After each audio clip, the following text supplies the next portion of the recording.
Now at 10, a Columbia Heights school board member under fire. It is very troubling and really a shock to see that.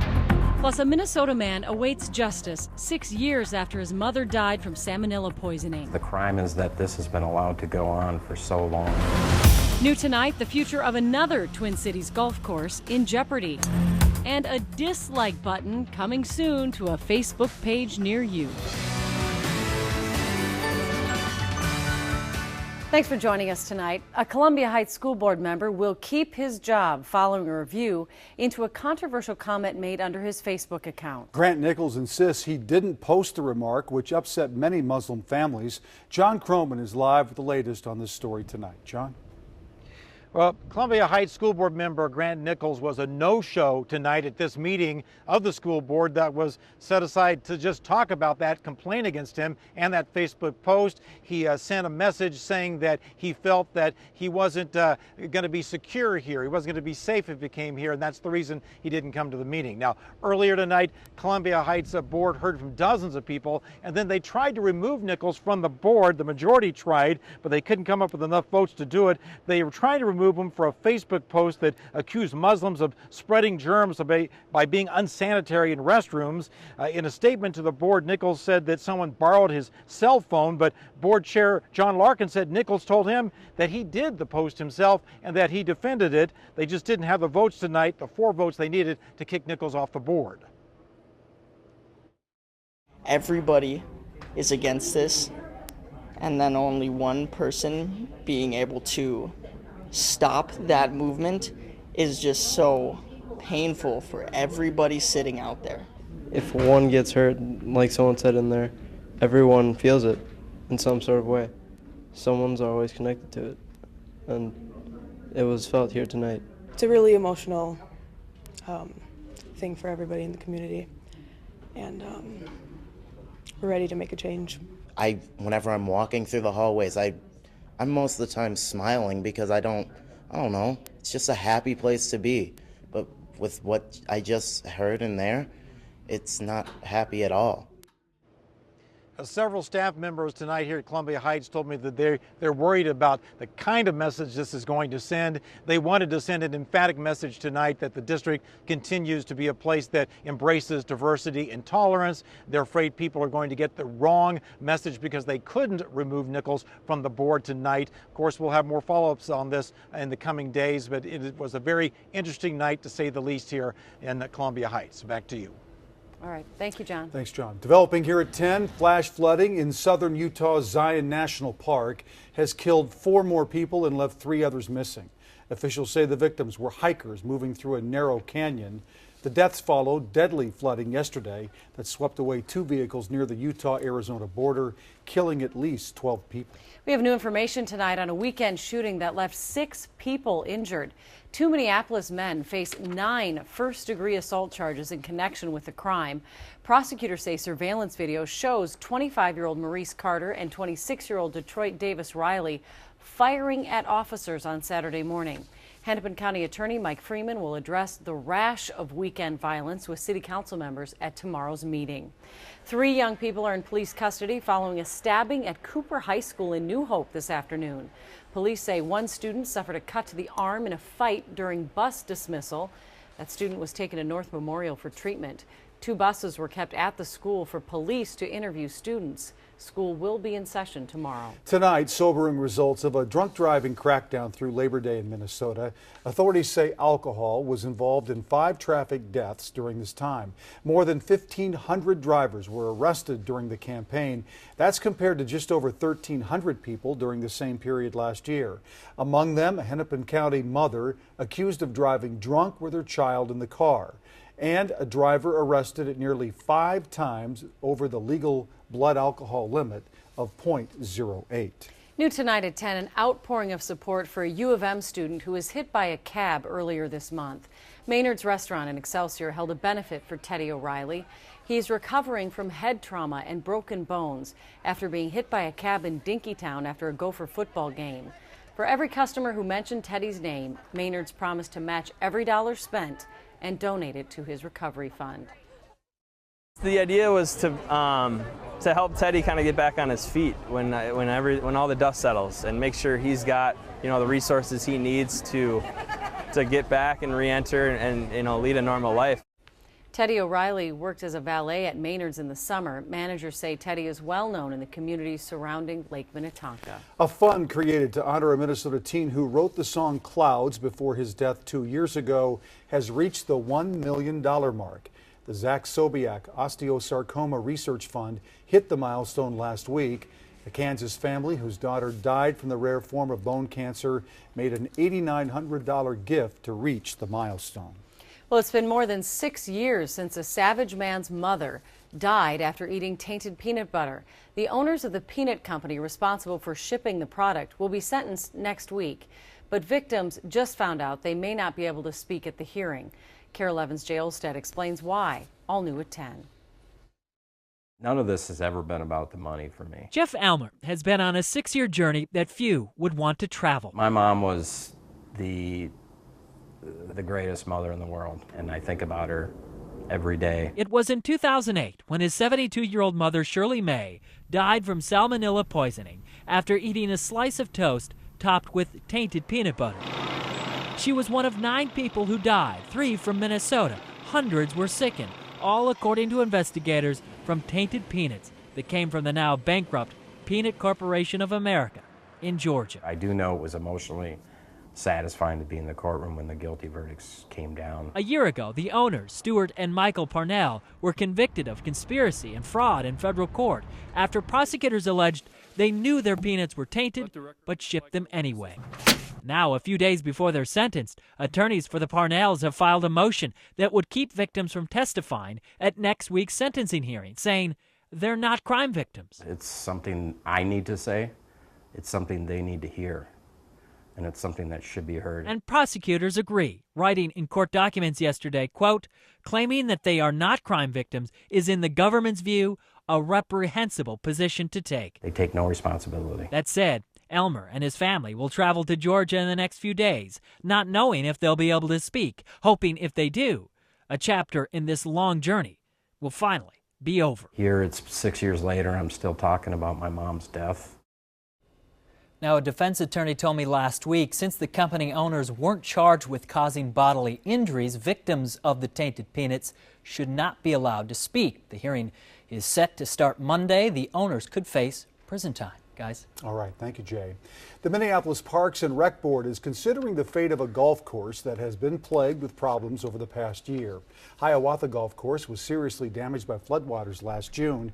City leaders were set to consider 3 different reconstruction plans. They include a basic restoration of all 18 holes, rebuilding the course to make it less prone to flooding in the future, or reducing it to 9 holes, which is an unpopular idea among residents. It looks like there's certain groups that want to change it from being a golf course into being a lot of other things. And I see nothing wrong with keeping it as a golf course. In fact, I think that the community will suffer if it changes. Action on the plans could be delayed due to water concerns. Data shows the amount of groundwater there is greater than first thought and could overwhelm the course. Board members will review that data in November and decide what to do from there. Still ahead at 10, a Vikings fan caught in a fight outside Levi Stadium in San Francisco. And the whole encounter was caught on camera. Plus, football fans put on notice for their rowdy behavior at Lambeau Field during cross-border rivalry games. Belle? Well, in weather, what a day and what an evening. It's so balmy and breezy. Let's take a look at how we did today. We topped out at 15 degrees above average, 87 here, 88 in a couple spots. It is currently still 77. It feels like 80 because of the dew point. And we're calling for another very warm day tomorrow, but you might want to enjoy it. Changes before the weekend in just a few minutes. Young couple about to be married saved their pennies for a brand new 1965 Ford Mustang. On their 50th wedding anniversary, they're about to get the surprise of their lives. Next, in the land of 10,000 stories.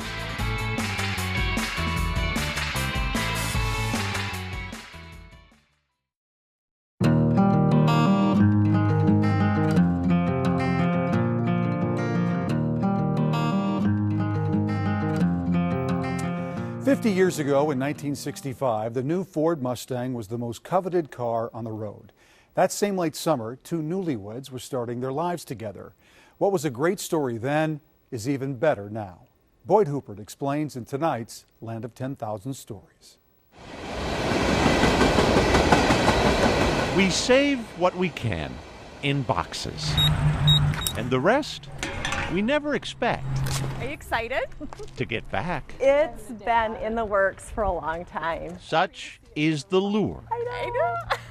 for Heather Gates and Michelle Wolter, sisters, whose parents drove off from their wedding 50 years ago in their brand new 1965 Mustang. He took all the money that he had been saving as a chemical engineering student at UND and then signed a deal to do $56.13 per month.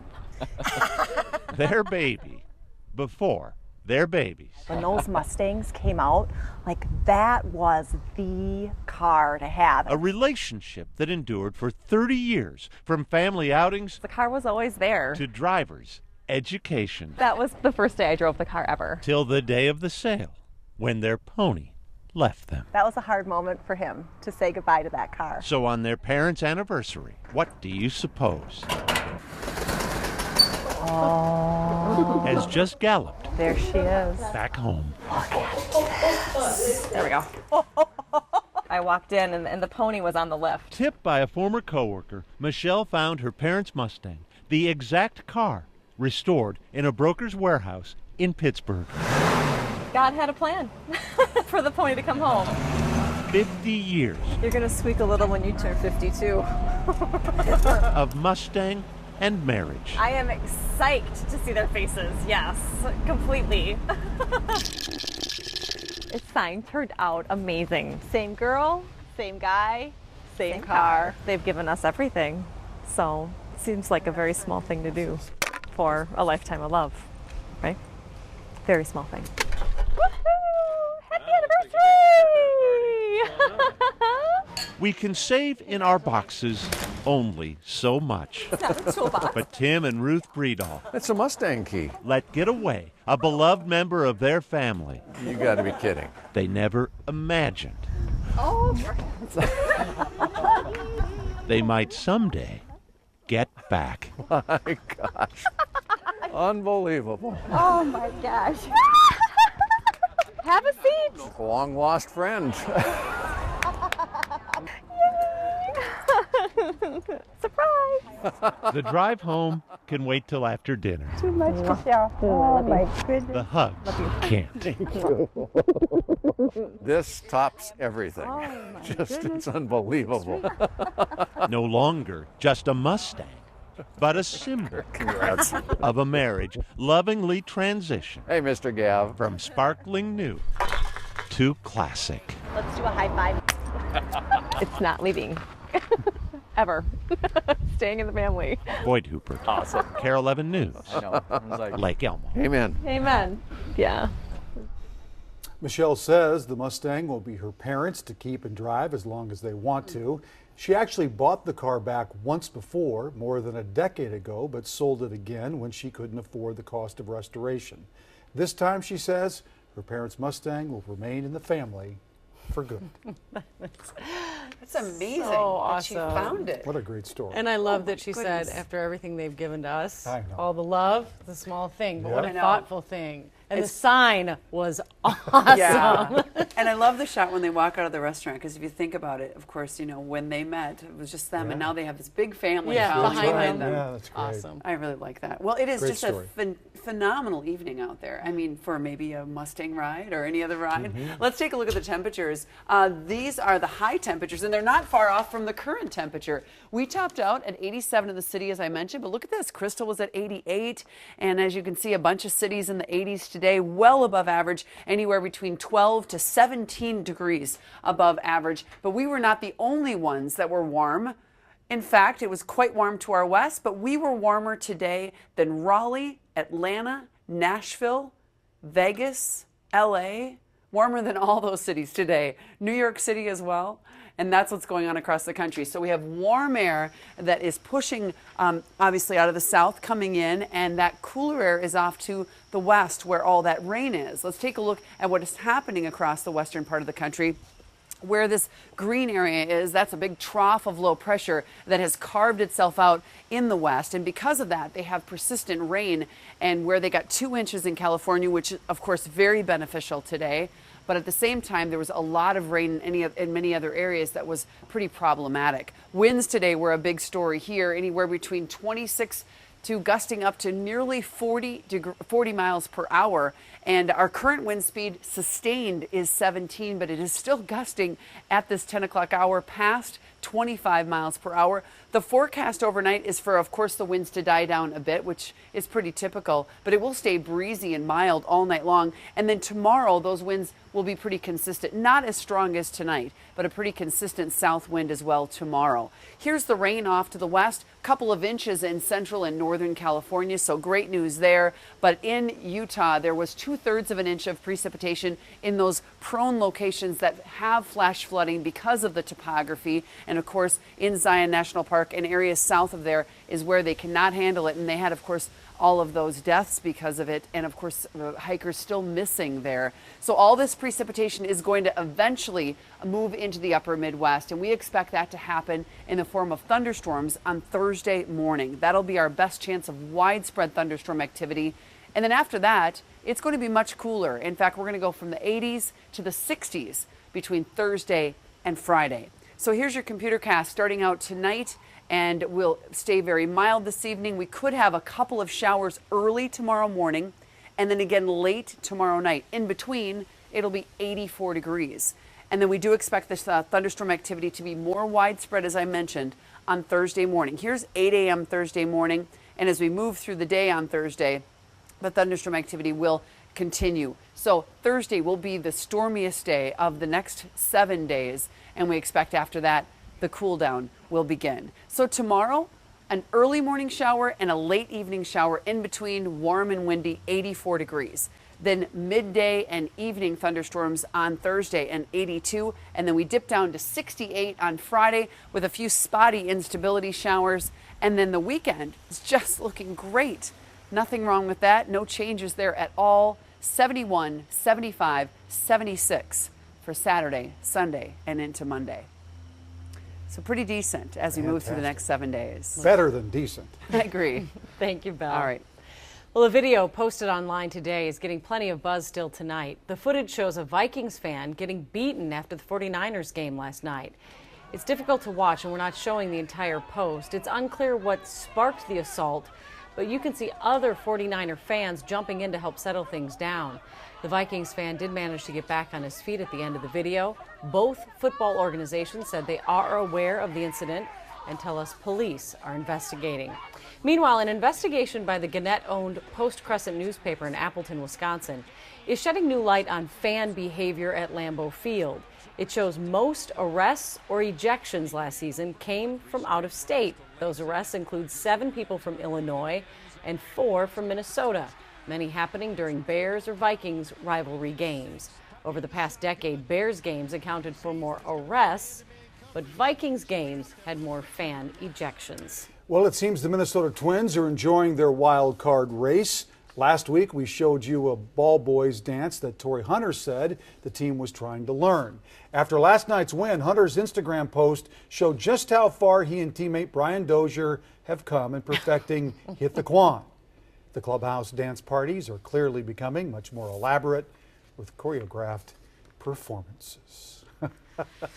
Next in sports, the Viking head coach weighs in on last night's tough loss to the 49ers. Schwartzy's trying it over there. Not quite, It's Dave. not You're looking so good close. either.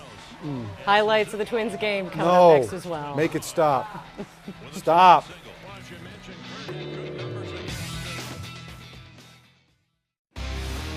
KARE 11 Sports from the Mayo Clinic Sports Medicine Sports Desk.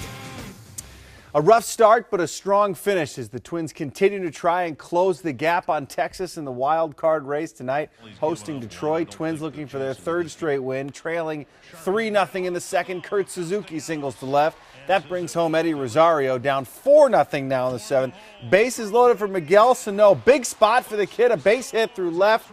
Byron Buxton, Aaron Hicks scored. The Twins, though, trailing 4-3. Trevor Plouffe grounds into an inning-ending double play, and they are down 5-3 right now in the 9th. Very little about last night's Vikings game went the way Mike Zimmer thought. Not his offense, not his defense, and not his attempt to downplay the stage the Vikings were on last night. Minnesota got beat badly by San Francisco, a huge stage that Teddy Bridgewater hasn't been on before. As good as Teddy was at times last season, sometimes it's easy to forget that he's only got 1 year under his belt. And last night, Mike Zimmer says he played like it. This is the first time I've really seen him like that. Usually he's got so much composure, but he did seem that way a couple times. Didn't pull the trigger when he had opportunities to. You know, it's 3rd down and he goes and slides and almost doesn't get the first down instead of going head first and getting the first down. So things like that is not typical of what he's done and what we've done in practice as well. United in action tonight, facing the Atlanta Silverbacks, tied at 1 in the 83rd minute. J.C. Banks from just outside the penalty box fires a shot into the corner of the net for the go-ahead goal. United win 2-1. They move to within 3 points of the leaders, the New York Cosmos. For a team that is known for running, the Gopher football team is passing the ball, admittedly, more than Jerry Kill would like. But at 1-1, it's hard to argue with the results. The Gophers' receiving corps not complaining. Definitely not junior Drew Wolotarski, who set a career high last Saturday against Colorado State with 114 yards, partly because he was moved to his more natural position of slot receiver, where he's caught 12 passes for 161 yards through the first 2 games. So clearly, the move's been a good one. This gives Drew the concentration, the focus of playing inside receiver, which is somewhat difficult sometimes. And, you know, he can still play outside. We can get him mismatched if we need to. But he's caught some balls and he's blocked well, and he's just got confidence, you know. Well, finally, we all get tired of the stereotypical sports soundbite. Well, apparently Peyton Manning is tired of giving them. He's also tired of being asked about his injuries every week, as he was today. I mean, you know, my thoughts on the injury report. I think the media should have to do an injury report as well. I think all you guys. It'd be a very long list. I'd like to create it myself, you know, and just, yeah, I mean, to think about, I mean, just, I'm going to put down what I think y'all's injuries are. Manning proceeded to go through the fake injuries of all the media in attendance because apparently the Denver media is a complete mess. That's going to do it for sports. KARE 11 News continues after this. After years of requests, Facebook may be finally giving users what they want. Founder Mark Zuckerberg says the company is testing an alternative to the like button. Zuckerberg says the social media giant is working on adding the tool. We still don't know if it will actually be called a dislike button, but Zuckerberg says it would be used for showing empathy rather than disdain for certain posts. Now, we asked you tonight about the potential new addition on Facebook. Some of you love the idea, saying everybody's negative anyway, so you might as well have a dislike button. Others of you dislike the idea, saying we'd rather have an eye roll button. Oh my gosh, was which that is my something was I that could my use. 13-year-old daughter that posted that? That's my wife. Yeah. She Oh would wait, use she's that. not on Facebook. She's on Instagram. But it is interesting, I think, is when people resonate with the post, they want to show they're resonating with it, but it's not necessarily a like situation. Correct. Interesting. Did you like that comment, Mandy? I did, as I roll my eyes.